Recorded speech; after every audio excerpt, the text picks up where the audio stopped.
මිග්‍රේන් මට මතක ඇති අවුරුදු 20ක් විතර වගේ තියෙනවා. ඒකකොට ජොබ් එක කරගන්නත් බැහැ, මගේ වැඩ කරගන්නත් බැහැ. සමහර වෙලාවට වේදනානාශක ගත්තත් ඒවා සපෝට් කරන්නෙත් නැති මට්ටමකට මට හැදෙනවා. දැන් මම කරන රස්සාව පවා කන්ටිනියු කරගන්න අවස්ථාවක් නැති වෙලා තියෙනවා. ඒකට අධ්‍යාපන කටයුතු ගොඩක් අතහැරලා තියෙනවා මගේ අතින්. ඊට පස්සේ තමයි ડોක්ටර් දේවින්ද ගැන මම දැනගන්නේ. දැන් මට හිතෙනවා මම 70%ක් 80ක් විතර වගේ මට දැන් මේ මිග්‍රේන් අඩුයි කියලා. මගේ බෙහෙත් ඉවරයි. අදින් අතර වෙනවා. මම දැන් 100%ක්ම හොඳයි මිග්‍රේන්. අද මම හිතනවා මගේ අවසාන දවස් අද සිලෝන් හොස්පිටල් එකට මේ මිග්‍රේන් වලට බෙහෙත් ගන්න ආවා කියලා. තිබුණටත් ඒ සුවාතින් තියෙන්නේ දැන් මම මාර විදියට මානසිකව කායිකව මාර ප්‍රශ්න කොට හිටියේ. මම සතුටු වෙනවා අද මේ තත්ත්වෙ ඉන්න එක ගැන.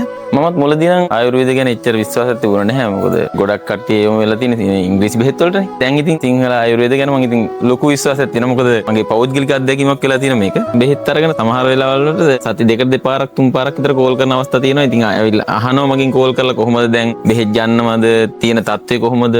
මම ඉතින් යෝජනා කරනවා බලන් ඉන්න මේ රෝගීන් පෙළෙන කෙනෙක්ට එන්න සිලෝන් හොස්පිටල් එකට ඇවිල්ලා ડોක්ටර් හම්බෙන්න ට්‍රීට්මන්ට් කරගන්න. ඒක මම ලබන සතුටක් වත් ලබයි කියලා මම විශ්වාස කරනවා.